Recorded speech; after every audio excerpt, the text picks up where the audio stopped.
Georgie, we're just here for Amazing Radio, and I'm here with Karin and David of Karin Park. How's Brighton treating you? Have you had fun since you've been here? We had a lot of fun, actually, haven't we? Yes, we had a really good time. Yeah. Have you played some shows so far? You played in Urban Outfitters, didn't you, in the shop? Yeah. And I mean, Brighton is such a lovely city. I can't believe anyone hasn't told us about this before. How does it compare to Sweden, where you guys are from? Are you based now, not in Sweden, somewhere else? Are you still based in Sweden? We're based in Sweden, a little bit in Norway. I'm kind of like traveling back and forth all the time, but David lives in Stockholm. Yeah, okay, cool. And your album's coming out later this month. Yeah. You must be so excited. Yeah, it's going to be amazing. I mean, we're working quite a while now, so it's going to be great to just see, like, get it out there and just so not holding it back anymore. Yeah. Talk me a little bit through some of the stages of the record, because you've worked with quite a few different people, haven't you? You worked with one of Fever Ray and Karin Anderson's producers, Christopher. Yeah. But then you've also worked with some other producers. What stages has the record gone through? Well, I've worked a lot of with a lot of the songs with a guy called Barry Bonnet. Yeah. He's actually based in Portsmouth. He's a songwriter and a producer, and he's has like a very special way of coming up with cool ideas that I kind of switch on to. And also me and David has done some of the songs together, and it's just been a lot of fun working with all these different electronic producers and kind of learning a lot from them, stealing a little bit from them, and just getting I wanted to do a bit more like beat driven and quite tough bass sound and that kind of thing, and I think I've worked with people who has a lot to bring to the table with that kind of things. And would you say Restless is quite a good indication of what we can expect from the record? Yeah, well, me and David actually wrote Restless together, and I think that's one of my favorite tracks, and it's that song has a little bit more of like the electronic music from the 80s that I really like. Some of the songs are a bit more like almost flirting a little bit with dubstep and the kind of new sound, so it's a little bit mix of both, really. And who were you listening to when you were writing the record? Were there any particular artists that you were listening to their records?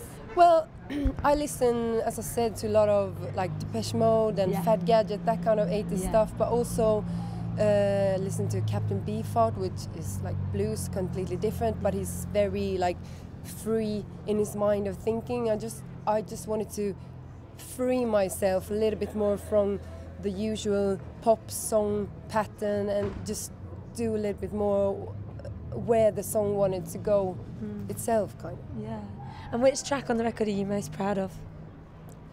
Well, I think Restless and a song called 6,000 Years, that is a bit experimental, that me and David also made together, is two of the tracks that I really enjoy. Yeah. And this year you're going to be out on the road a lot, touring it. Yeah, it's going to be amazing.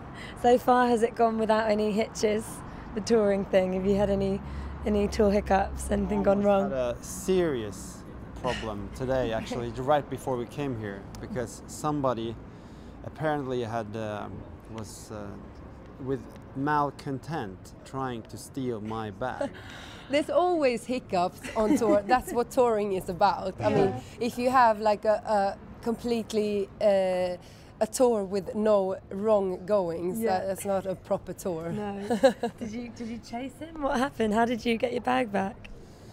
You know, I ran down the street, made a really hard tackle from behind, so he fell over into a table that was just there and spilled out some beers, but I got my bag. Good. And what festivals are you going to be at? Are you going to be at any UK ones throughout the rest of the summer? Yeah, we're going to be on a couple. We're going to do actually really interesting things that I'm not allowed to talk to still, but it involves a lot of people and some really funny things that we find very creative to work with, but you have to look out for it because it's not announced yet. Yeah. Is that so on stage? Do you have sort of costumes and visuals, or do you kind of play on that aspect of the live show?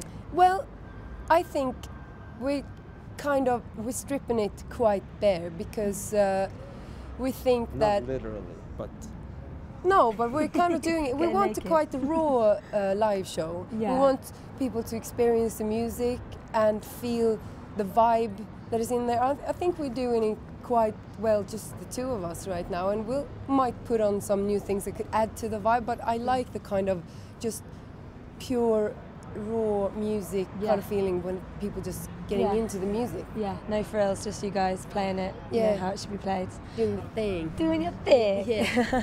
Yeah, so when everybody is tired of the music, we're gonna have to start some lamps and stuff that blinks so that they will. But to begin with, you have to listen. They're not bored yet. Yeah. Karin Park, thank you so much for chatting to me. Thank you.